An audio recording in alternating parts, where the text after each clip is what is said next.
Hello, this is I'm a Duck, and you are here watching Quack Poker number 9? Number 9. So almost to the double digits here. Today we are actually playing slightly higher stakes than usual, up at the 10 cent, 20 cents. So it was what was open, and what the heck, we'll take a stab, see how it goes, go from there. In other news, if you are watching this on the old YouTube channel, you want to go over to now. I have a new YouTube channel called the Quack Poker channel. So if you didn't see a banner at the top that said Quack Poker, or go to YouTube/Quack Poker, go over there, subscribe over there. That's where all the new videos are going to be. Starting, in a week or two, there won't be any new ones on the other channel that has my name, the Chris Lindner channel. Go to Quack Poker, youtube.com/Quack Poker. It also should be in the notes and all that kind of stuff. Check it out. Yay. So here we are today, again, playing some 10 cent, 20 cent. I just sat down at this table. I do not recognize any of these players. But, of course, we're playing at different stakes than we normally do, so that's kind of to be expected. I looked at the tables. I saw this guy at a few tables. I think this guy as well, so they might be regs. So, gotta be a little careful. We're playing higher stakes than usual, too, so we'll probably be playing it a little tighter than usual today, but, I don't play that tight.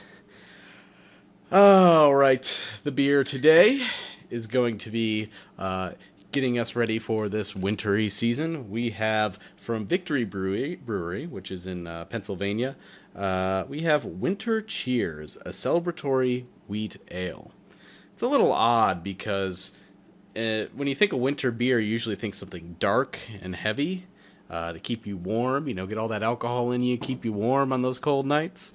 And this is not that. It is a wheat beer. It should be light. It should be pretty. It should be nice. It should really be a summer beer. But, give it a try. I haven't had this one before. It's a Victory Winter Cheers.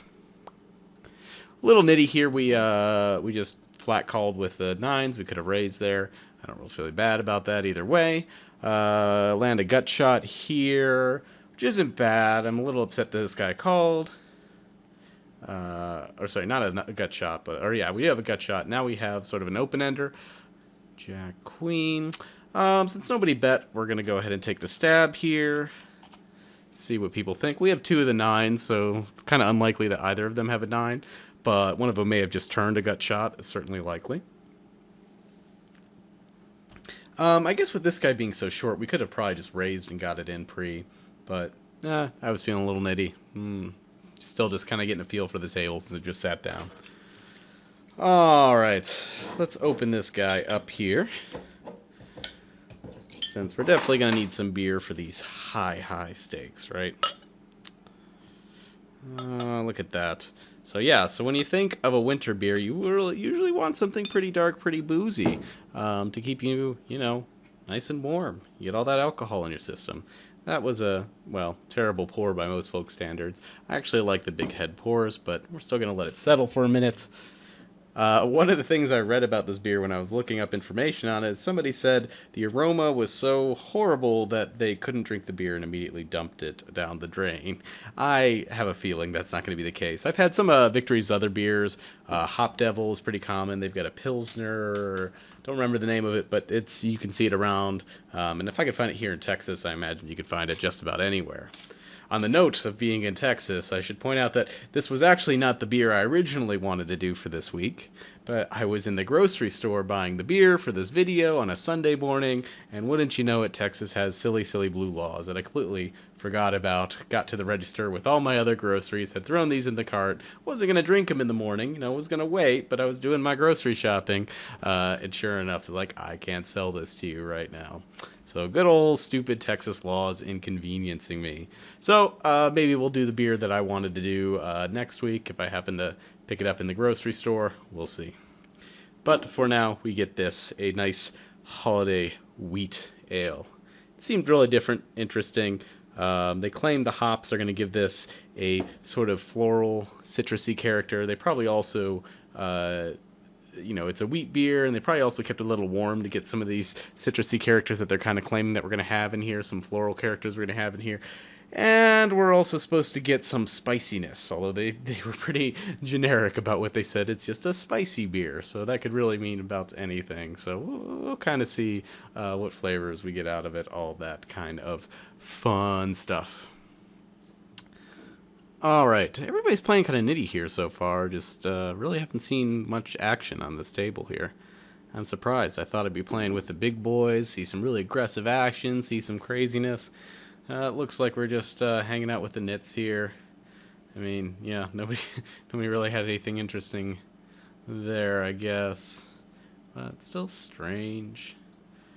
We'll fold here, obviously. Ooh.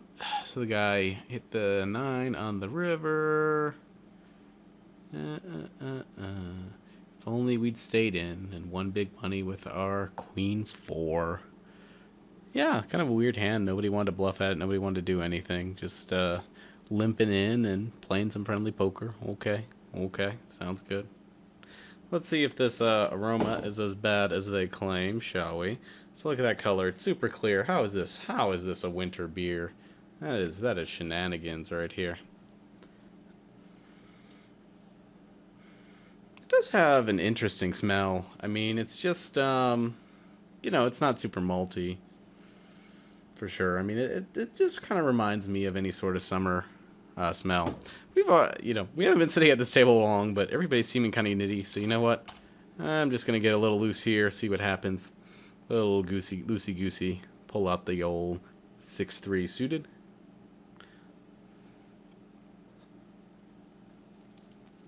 This isn't the best since this guy's so short in our hand. We really want to. We realize their most equity when we can, get it in against someone when we hit like a flush or something. But whatever. I mean, everybody seems to be playing so tight here that whatever seems fine. Yeah, we can definitely garner a call here with a suited king. Not the most exciting flop for us. And definitely we're folding to the shove. Potentially could have the best hand, but I kind of really doubt it. I would suspect he's got a queen here.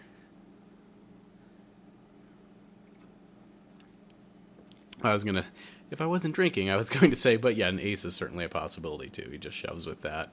He's got decent equity there. Obviously the 5s aren't folding, but we certainly got away from that.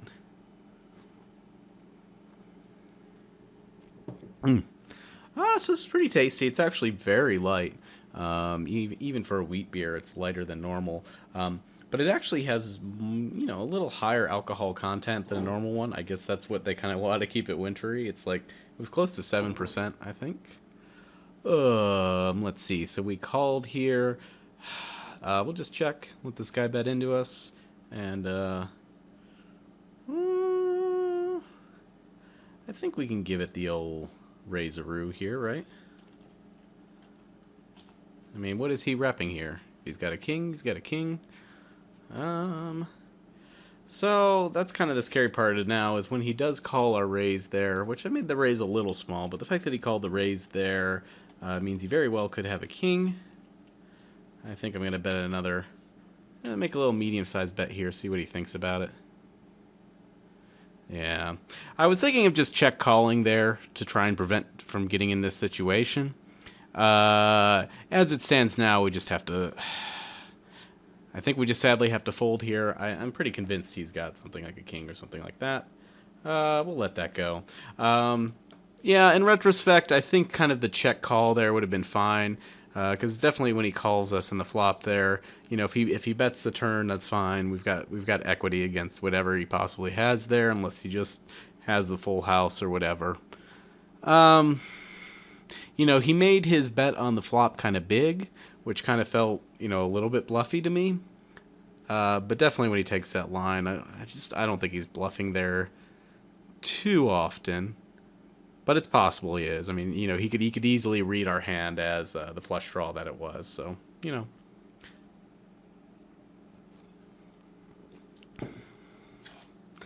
I don't feel too horrible about the way we played it, but I kind of wish we had checked the turn and then just seen what he did. But I'm guessing if we checked the turn, he probably would have made like a pot-sized bet given how he bet that flop, and we probably would have just had to fold anyway. So, You know, if he had the read on us, the beat on us there that we were on this flush draw, he was taking it down no matter what.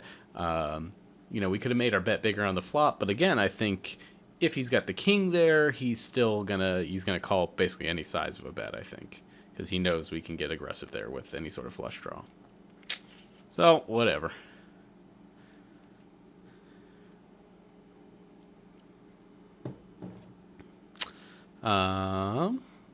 Fold it here. Maybe our bet sizing made it look a little weak on that turn. That's certainly possible. Yeah. I don't know. I'm not super crazy about how he played that hand, but I think we were in trouble no matter what when he called us there. Maybe. I don't know. I just had this feeling that he definitely had the king and wasn't going anywhere. And if we're beat that bad and he's got the king, then I don't think we have the equity. We're going to do anything else there. The raise on the flop's fine, but not much we can do in this hand. But the bet on the turn probably wasn't great.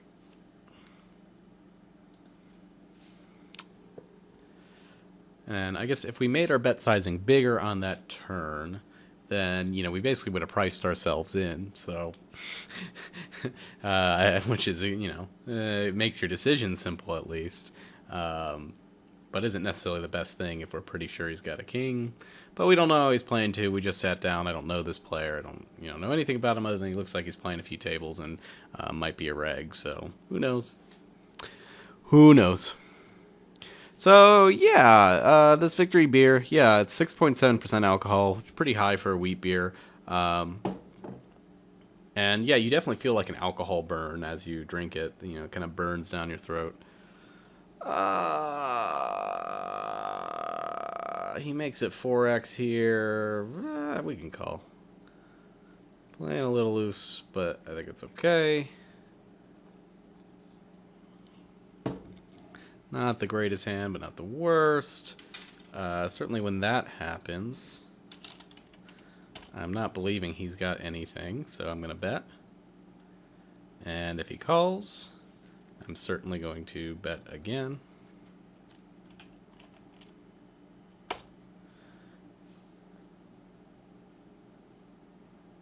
Because I don't see, I mean, yeah, what is he checking on that flop and calling on that turn? It just doesn't make any sense at all. Like, I mean, has he got a 3, maybe? Yeah. If he's got a 3, he's not going to be able to call a couple streets usually, unless he really has some read on us that we're bluffing a ton there. But, yeah, I think that was totally fine. And it worked. And it was fairly unlikely we had the best hand. But if he's got an ace high there, he probably has to fold.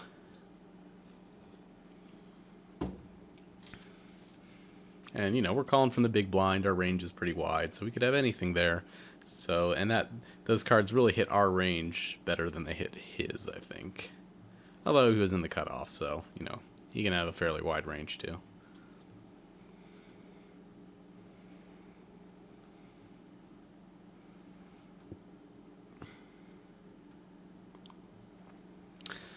All right. Yeah, we'll definitely be calling a raise in here. We'll be raising it up.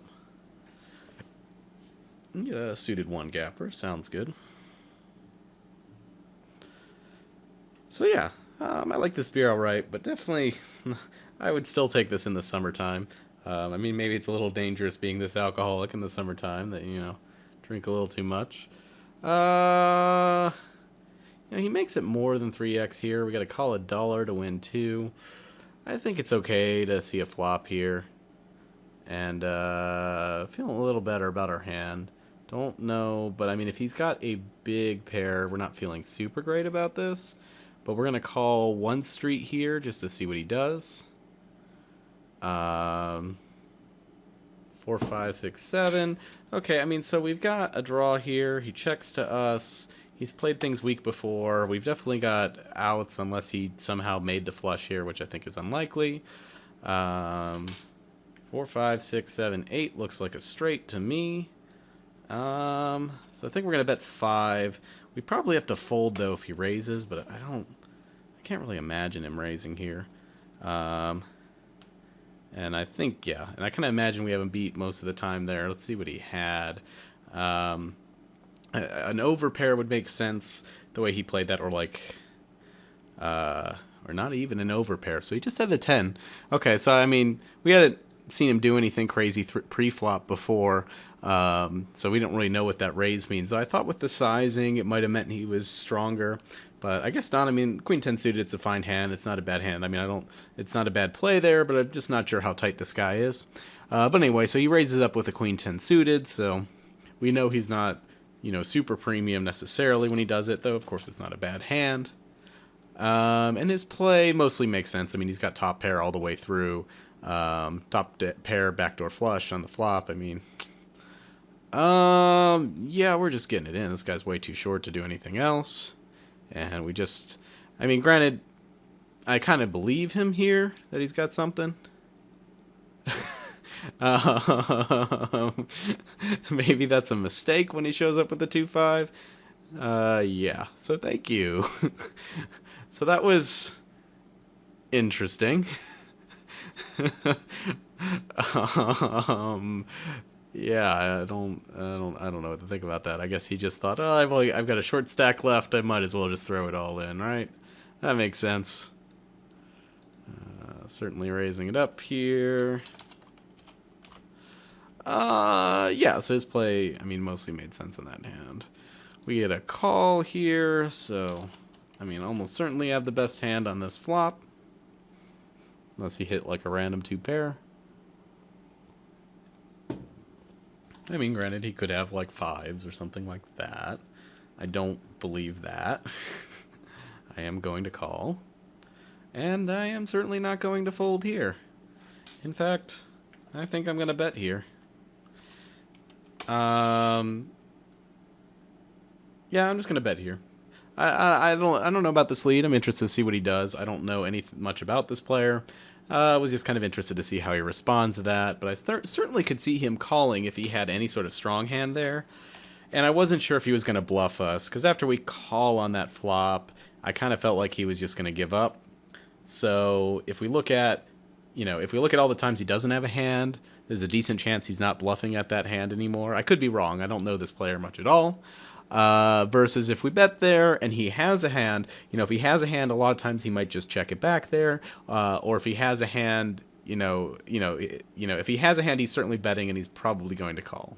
That's kind of the bottom line. So I think in the case, we don't care about the cases where he doesn't have a hand because I don't think we're getting any more money out of him. And in the cases where he does have a hand, I think it could be slightly profitable to lead there. And it's kind of a weird play, I don't know. It's a little different from what I would normally do, but I don't think it's bad. Let's put some money in the pot.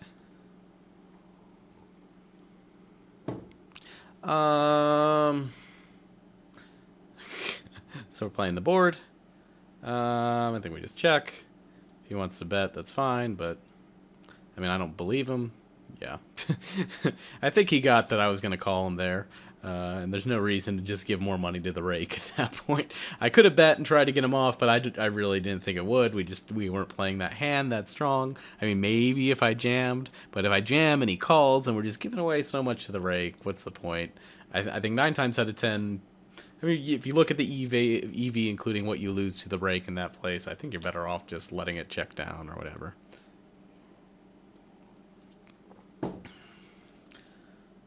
That would have been interesting if he jammed. I might have had to let it go. I'm not sure. Would have been ballsy. Gonna bet like we do. These guys have been seeing us bet a lot. We get a raise. I mean, it'd be hard for us to be beat here. Even harder for us to be beat here. Well, if he has a random 2. Which is certainly reasonable, but I mean, So he overbets the pot there. I'm gonna give this one more call. It's a weird bet for him there, but we still do have top pair. I don't know. I don't know what I think about that. I don't know what I think about when someone bets the pot there, but we got top pair. What else are we gonna do? Now, granted, he's so short, he might have been just setting us up to jam here. But I think if he's bluffing, Yeah. This bet has to be value. Uh, and I think, I mean, we're definitely folding here. I think he had a 2. I guess makes sense. You know, because if you have a 2 on that flop, you've got this 2. You really don't know what that's the strength of your 2 is on that flop. You know, when it hits, like, and you certainly, you know, when the turn card comes out and a river card comes out, you really won't know where your hand is. So if you just raise there, you have a good idea of how strong your hand is. And of course, when I call, it means that I've got him beat, but you know, that at least lets him know where he's at.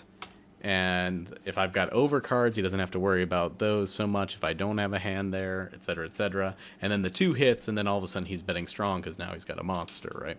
So that made sense for that hand, I think. You know, if he bluffed it, he played the bluff pretty well. Get a quick call here.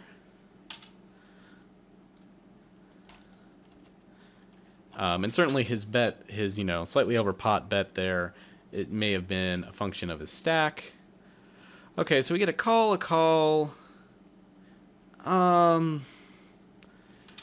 You know, I mean, unless he's got a 9, which would be really weird, I think we've got this hand. And I'm trying to think what he still calls with here. Would he call with like a 4?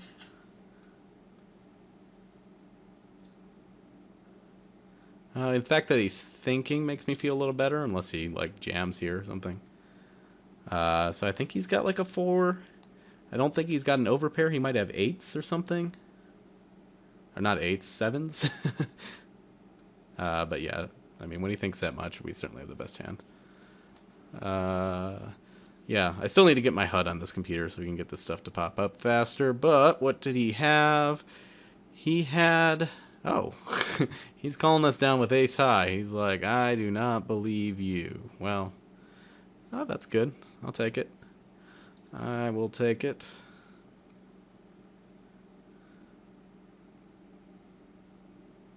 Wait, what? Oh, no. Oh, that was the previous hand. Sorry. I was like, wait, we had a straight that last hand? I totally misread that whole thing. No, he called us down with the ace high. Interesting. Well, we had all the other aces there. We'll make it 65 again. Why not? Seems like a good value. Maybe we could have made it slightly larger here. I feel okay with where we're at. 2 overs. Backdoor flush. With the king. I mean, come on. It's got to be pretty good. Yeah. And we will fold this.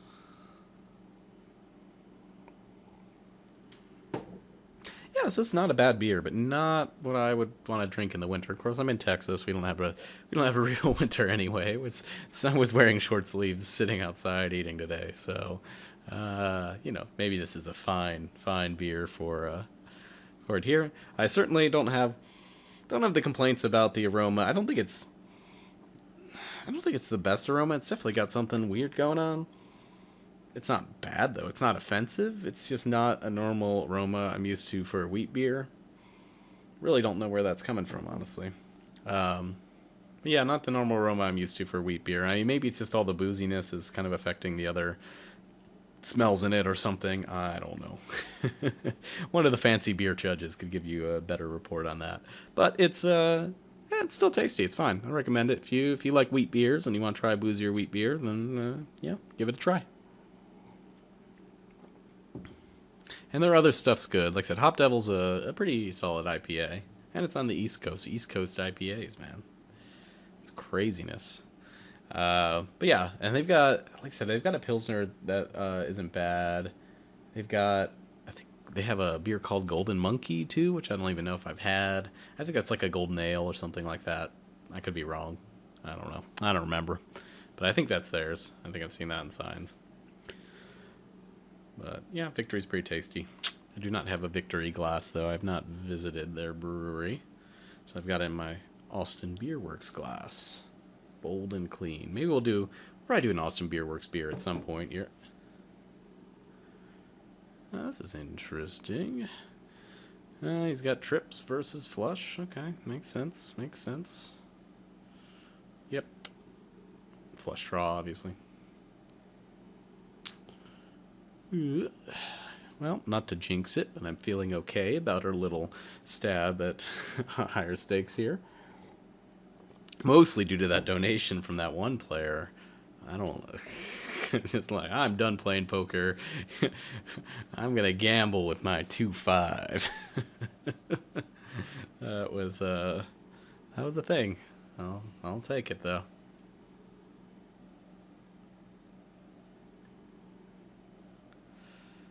Yeah, would you like that if I just hum the whole podcast? If you have a hum request, leave me a message and I'll make sure to hum your favorite song during the next Quack Poker. This is exciting stuff, folks. Yeah, I don't know why they or yeah, there was nobody playing at even the 2-4s or they added a new stake now that Juicy's owned by someone else. They added 3-6 stakes, which is probably smart on their part because I think there's plenty of people who are like, well, a lot of people play 2-4. 2-4 is one of the more populated levels, so I think there's a lot of people play 2-4 like I'm ready. I'm ready to move to the big leagues. 3-6 poker, yes. But they don't want to do the jump to 5-10 because 5-10 sounds like a lot, right? I've played some of the 3-6. It seemed a little soft, I guess, a couple of times I've played in there, but it just didn't seem much different from 2-4. So I guess from my perspective, that's good then, because like 2-4, it's easy to crush 2-4, and so hey, here's 2-4, but a little bit more money. Yeah, I'll go for that. Certainly did not seem any tougher than 2-4. Not that the poker pros or any competent player would consider any of these stakes I'm playing at especially tough. We'll raise it up here. These guys have been playing kind of tight. Whatever. Not the worst. The ace-7. And look at that. You get flops like that. You just feel great. Certainly people could have straight draws and stuff like that. And we want to tax them. 103. Good old 2/3 pot. Not exactly the card we want to see, but I think we can still bet. If they had a 4, some sort of hand with a 4 in it, they've now hit pair status, and they could probably call here. And now I think we just check and see if they give up. So if they've got a 4, they're probably just going to check back. They're probably not going to call. 10s. Okay, well, we're not being 10s. That's fine. So his play was totally reasonable, of course. And I don't, unless we overbet flop turn river, I don't think we're getting him off that hand at all. Maybe if we made a really, I don't even know if we could make big bet on a turn, big bet on the river, and get him off of that. It's an overpair, obviously the king's a little bit scary for him, which is why he didn't bet on that river, but, don't know. If we checked and he had bet, I was kind of worried really about that situation. I was really hoping he had, the 4 and called, on the flop. There's not a lot of those that he shows up with that don't have us beat, though. You have, ace-4. I don't really know. I don't know what I was hoping for so much there once he calls twice. And I think on the river I probably would have just folded if he bet, because I don't think he's betting there with 6s or 5s. So he's either got a full bluff at the straight somehow, or I don't know. All right, he could have had a 9 or something there, hoping for the gut shot. We can call here with this hand. Not the flop we want to see. He jams here. There's just no. No way we can call there, unfortunately. We had a strong hand on the flop. Given how short his stack was, we maybe could have just raised him, got it in. That might have been better. Yeah. Because then that prevents us from making mistakes on that flop. But I, am fairly certain we're behind on that flop when he jams there. We'll let this go. I know. Suited face cards. I usually like them, but Not this time. Got the old ace 10. Maybe it'll fold around to us. If not, we'll still be calling. I like this hand. We're on the button. What do you guys think? You like your hand? And you like your hand. Now, that's a pretty solid flop for us. I am down with that. We will make it 60. Get a quick fold from Steve, 13. Could have made this slightly bigger, since I think if I was bluffing at this, I would have made it bigger. You know, people probably aren't paying attention. And I think, you know, I subconsciously made that smaller because I wanted him to call. But, you know, if they're really paying attention to our bet sizing, then they might know that's kind of a tell there. If we assume they're not, then that's probably better if we really think that's going to get them to call more often when they're behind. So, who knows? Who knows? I mean, it can't be that bad, but... Alright, well, we got a pair.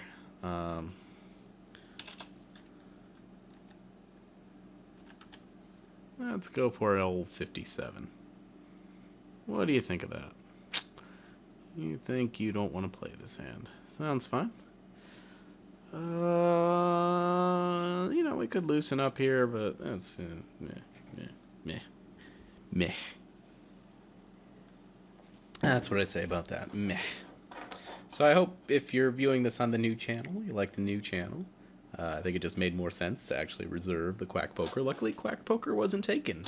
Nobody wanted that as their YouTube name before me, so that's nice. It means I'm probably not copying the name from somewhere else, right? That's always good. And we got some 5-roos here. And we will be playing down. Oop, we do not want to raise $40. It wouldn't be the worst. One of these guys to call with get an old coin flip, slightly ahead maybe. Yeah, it would be not good. Not good.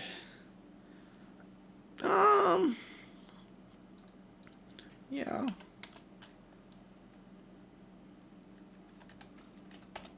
What do you think? 75. Calls quickly. 10 makes it that, I mean, he's calling here no matter what. I'm better off just check deciding, I think. If I bet here, he'll fold a 7. He checked very quickly there. I want to bet at him. Will he fold a 7 here? And he's got the queen. Yeah, so I mean, I thought if he, you know, it's hard to tell trying to get reads on just how he's playing. He might just be, well, I mean, it's weird that he didn't even think about betting at any point in that hand. Like, he just decided, I'm going to call, and then I'm just going to check, you know. I mean, he didn't even think about those cards coming down. He's like, I got second pair, just put me in check call mode, that's it. Which is kind of weird. I mean, you know, he's got to figure, especially when I check back on the turn, that he's got the best hand. I mean, certainly, you know, his check there on the river could be profitable. But the fact that he didn't even think about it just really made me think he might have something really weak like a 7. Or really weak like ace high or something like that, where he called on the flop, but he knew that he was not going to bet unless anything else came down, and he just wanted to see a cheap river. So I don't think our bet was bad. I definitely thought queens were in his range, though. So I mean, it's not too surprising, but it was, you know, a little bit odd the way he played it. But I mean, people certainly play that way, so you know. Let's just call with this guy. Guy checked very quickly. He was not satisfied with his hand. We will go ahead and bet and take it down. So I don't think that bluff was too bad. I think, you know, 5s are, you know, if we're ahead, he's gonna fold. You know, I wasn't hoping that worst hands would call. I was just hoping that a couple better hands like 7s would fold, maybe 10s would fold, maybe. I don't know. I thought I saw something that I didn't, I guess. That's how it goes sometimes. But I feel like I've lost more money by not following my gut in situations like that than I have by, you know, actually following my gut every once in a while. It tends to pay off more when you catch little things like that, these little weird timing tells or weird bet sizing tells or things like that. I mean, I think it's, you know, it's different for everybody, and I kind of usually don't want to, trust my gut. Like, I'm like, no, you need to really think about these things. But I've kind of found that more often than not, you're right. I mean, when you see somebody do something that looks incredibly weak or weird or fishy, or I mean, and there is some logic where it's like he's clearly not thinking about it and all that. Uh, it does mean something, and it's worth taking note of, and it's worth giving a try to see if your gut is right every once in a while. And there certainly are a lot of players who that's all they play by is their gut, right? Ah. So I'm like leaning back and slouching down, and yeah, I'm sure this is what you guys wanna see. Just me looking bored playing. I'm not bored. I'm just deep in thought.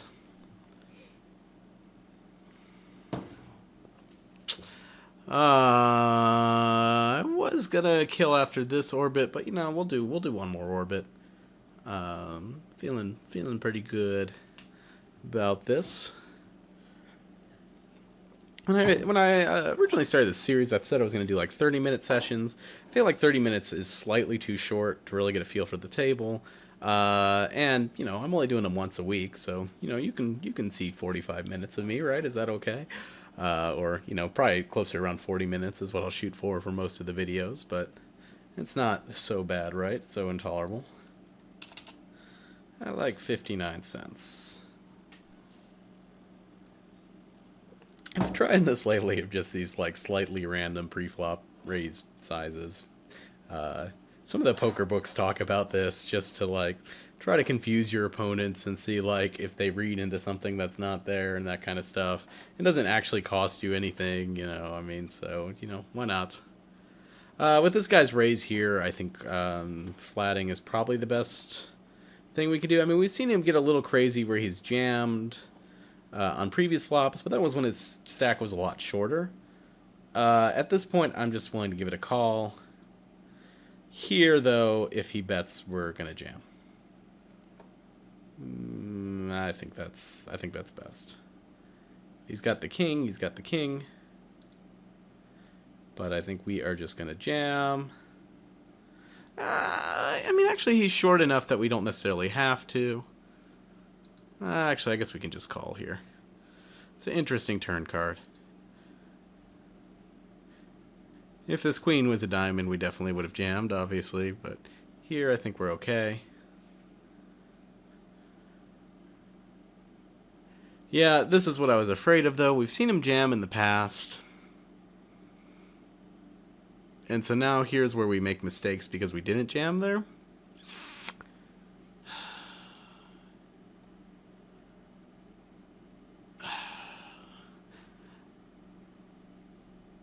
I'm gonna call.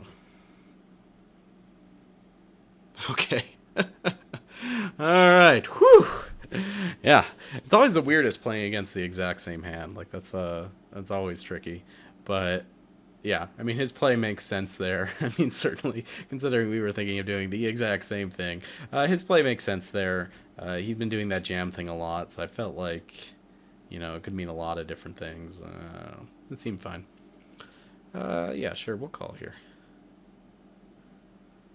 I was just afraid we're gonna just like throw away all our winnings there. If he had the old king there, but I don't know what else we could have done. 5, 6, 7, 8. That looks like an open ender to me, and everybody else checked. I don't see why we can't just bet it up here. They're looking pretty weak. We've got an open ender, so we've got equity against whatever. We could possibly take it down, depending on what we think on the river. Not totally okay, well, 4, 5, 6, 7, 8 is also a straight. So we will go ahead and bet the old 3-ball here. Let's see what you think.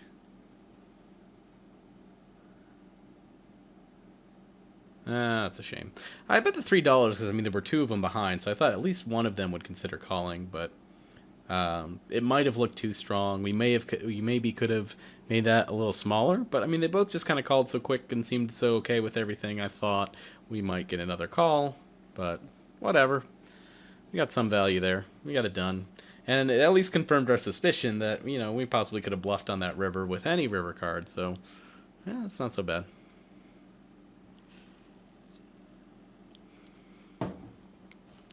I will take off auto post. This will be our last orbit.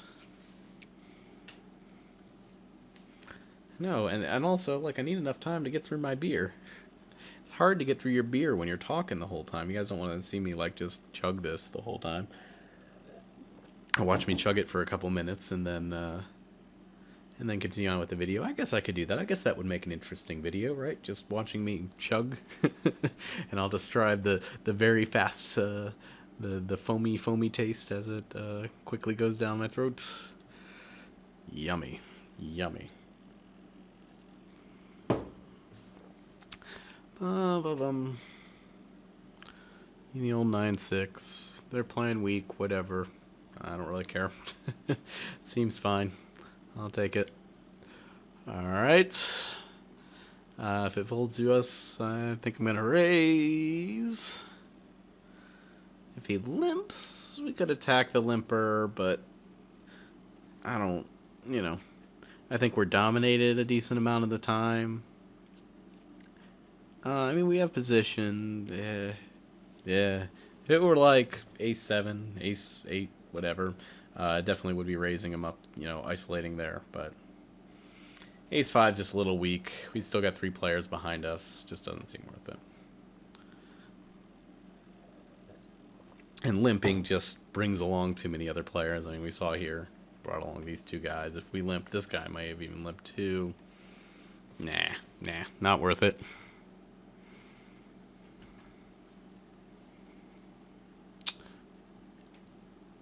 Ace King. We got a pretty good hand selection here. We will be raising that up.